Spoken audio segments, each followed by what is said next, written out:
greetings from Sri Lanka. And thank you for that very kind introduction and also for giving this opportunity for the Sri Lanka Medical Association. So today I'll be discussing about the Central Asian regional perspective and the realities and challenges. And during this presentation, first I'll be providing a brief overview about the current situation in the CMA Central Asian region. Then moving into my more familiar territory of the Sri Lankan situation and also the contribution of Sri Lanka Medical Association related to COVID-19 situation as well as the HRS situation related to that. If you take the CMA Central Asian region, the main countries are India, Pakistan, Sri Lanka, and Bangladesh. And if you think about the current perspective that we are discussing about the human resources in health, most countries in the region, apart from my home country, Sri Lanka, all other countries, including India, Bangladesh, Pakistan, have been identified as having critical shortages in health workers and also with high population densities and low GDPs. So all these issues are very much unique to this region. So we have to discuss or maintain our discussion based on this context. If you take country by country, the COVID-19 situation, Bangladesh, there's population of 162 million and per capita expenditure on health is $88 per person. And the number of COVID-19 cases so far is over 300,000 with over 4,000 deaths, which is pretty high. However, India is much more than that, with a huge population of 1.3 billion and per capita expenditure $267 on health. The number of COVID-19 cases cumulative is over 3 million. And sometimes there are days that over 70,000 patients were detected. So it's very high. And the cumulative number of COVID-19 deaths is over 66,000. So very high numbers in this region. Pakistan, total population 193 million with per capita expenditure with $129 and over 200,000 cases and now 600,000 deaths. Let's look at Sri Lanka. A beautiful country in the middle of the Indian Ocean, very much similar to Caribbeans. Let's look at the figures. You might see a difference here. A population of 20 million with per capita expenditure of 389. And the cumulative number of cases from January is 3,000, only 3,000. And with only deaths, 12 deaths so far. And the current number of active cases is just over 200. So these are starkly contrasting figures. And let's see what were the actions that have been taken, especially by the respective national medical associations. If you take Indian Medical Association, they have been very active and a lot of focus on capacity building of health professionals and collaborative work and also a lot of advocacy work related and contacting the top levels.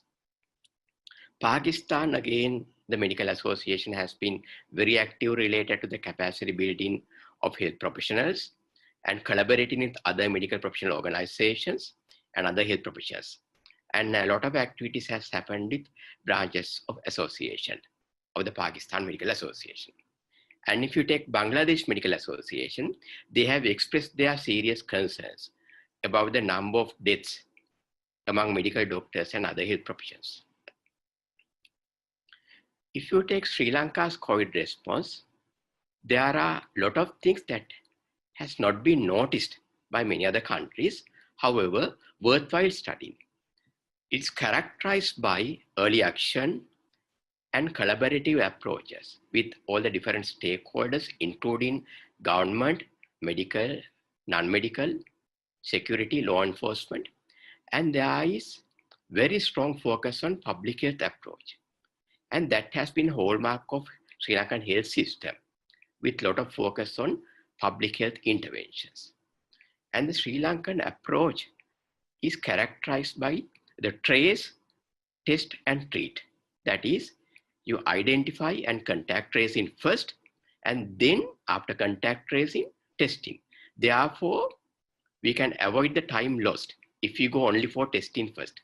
And another unique aspect is everyone who has been tested positive are being admitted and treated. In that way, we can prevent the spread into community. So this approach probably explains the lower numbers that Sri Lanka is having.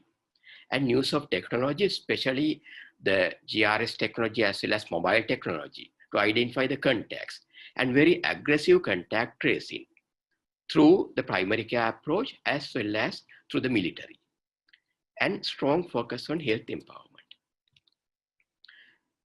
We have tried to summarize this approach in a diagrammatic way. For example, for the community, 3 C's, that is cleaning hands, covering the mouth and nose, and avoiding crowded places. For the government, legal enforcement, leadership, and the legislation. And for the COVID-19 frontline of health professionals and healthcare workers, trace, test, treat approach. So this is actually the time-tested approach that Sri Lanka has been followed, and probably a worthwhile case study. And I would like to mention a little bit more about the role of Sri Lanka Medical Association, which has been very unique. Sri Lanka Medical Association is one of the oldest medical professional associations in the Commonwealth, with 133 years old. And from the very beginning, SLMA has taken a lead role related to areas of advocacy role, capacity building of health professionals, as well as increasing awareness among general public.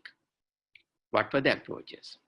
Even before the first Sri Lankan patient was detected on 30th of January, on 27th of January, we started our first seminar on COVID-19. During that time, not much was known. You can see there was a huge response. The auditorium was completely filled. And that was the first exposure to the Sri Lankan doctors regarding COVID-19. And a lot of experts related to the infectious diseases, virology, they discussed and planned out the methodology and the way forward as early as January. And from there onwards, SLMA came out with a 10-point approach for the management of COVID-19 in Sri Lanka that is based on the 3T, 3C, and 3L approach. And with our public health experts, we were able to come out with a mathematical projection model which provided accurate numbers and helped planning of the human resources management as well as the management of other resources based on the numbers that were expected. And this mathematical model was predicted and proved to be very accurate during the early phase of the epidemic in Sri Lanka. And we have worked in very close collaboration with the Ministry of Health in planning and coming out with guidelines related to referrals, patient identification, and patient management. And a lot of expert advice was given. For example, there was one time point where there was a lot of push for rapid antibody testing. Again, Sri Lankan Medical Association came up with a guideline that the best approach would be going for the RT-PCR testing. And from that point onwards, in Sri Lanka, the number of RT-PCR testing was increased and the testing was used extensively. During the lockdown period, which was implemented very early as March, SLMA, Sri Lanka Medical Association, started telemedicine service where, in partnership with a mobile company, the access to doctors was provided for the patients free of charge. So this was another aspect addressing the human resource angle, where the accessibility of primary care was very difficult during the lockdown period. And we have worked in very close collaboration with the World Health Organization, conducted several field level programs, and with the Asia Pacific Academic Consortium of Public Health, the leading public health organization in the region. And during March, we have conducted an expert consortium conference related to COVID-19 with the participation of a lot of experts. And the news magazine of SLMA, focusing a lot on capacity building, have dedicated several volumes from as early as February. The February issue was focusing on COVID-19. with a lot of material that was unknown or not clear during that time period related to virology as well as preventive measures. Again, mind you, this was as early as February.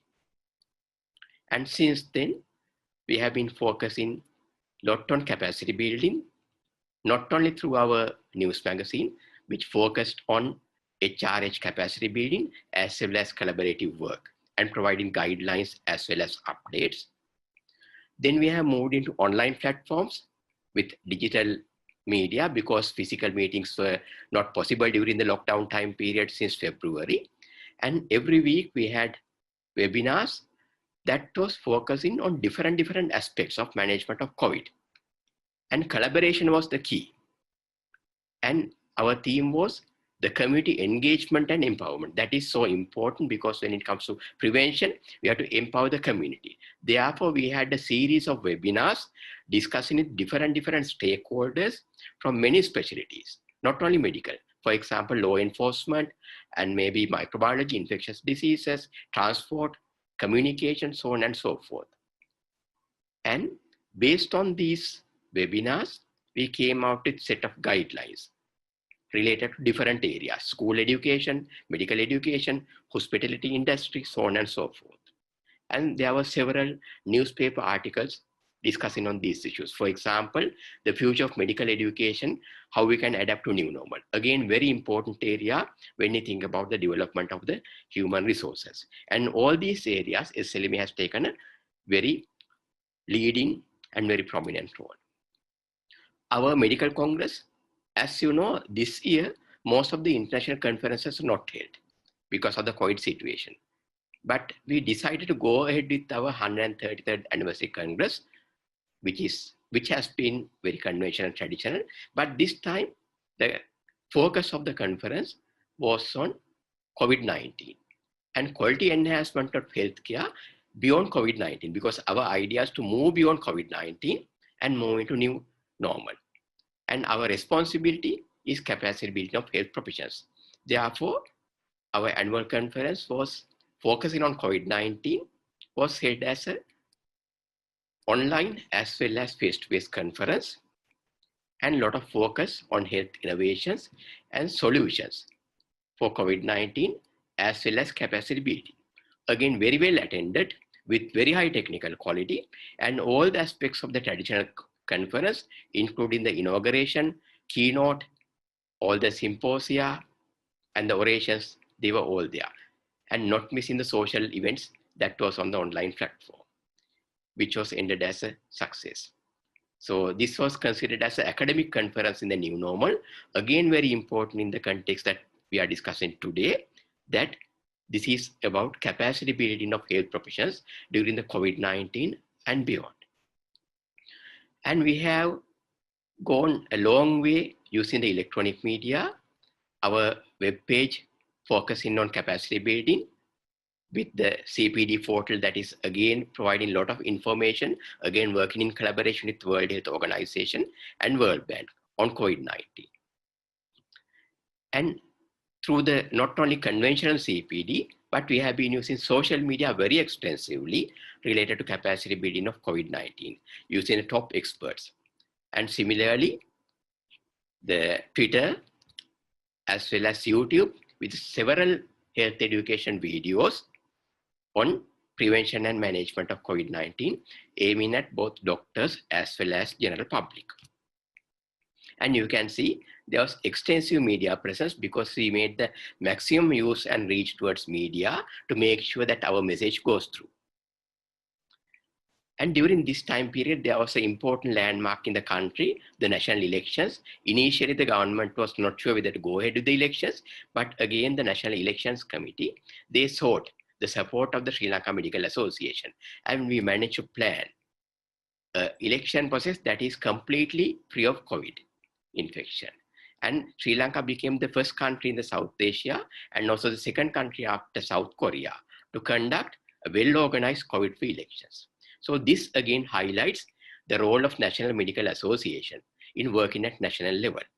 And we have been working in very close collaboration at the top level And very recently, we met the president of the country, His Excellency Gotabaya Rajapaksa, and discussed with him the work that has been done so far by the Sri Lanka Medical Association and the way forward. Basically, what I want to highlight is the importance of the preventive approach, the collaborative approach, because in that way, we will be able to control the situation. Why Sri Lanka has been successful in controlling was because of the very strong focus on public health approach. Because what happens is, if the prevention hasn't happened, the situation will definitely go out of control, and the limited resources that we have related to the human resources and the infrastructure will not be adequate or enough if the situation goes into a vicious cycle. Therefore, the key message is controlling prevention is very important. Therefore, capacity building of health professions as well as the community is very important. What we want to highlight is a 3T, trace, test, treat approach, and the 3C approach, which has been proven to be successful and would be a very worthwhile case study for many countries as well.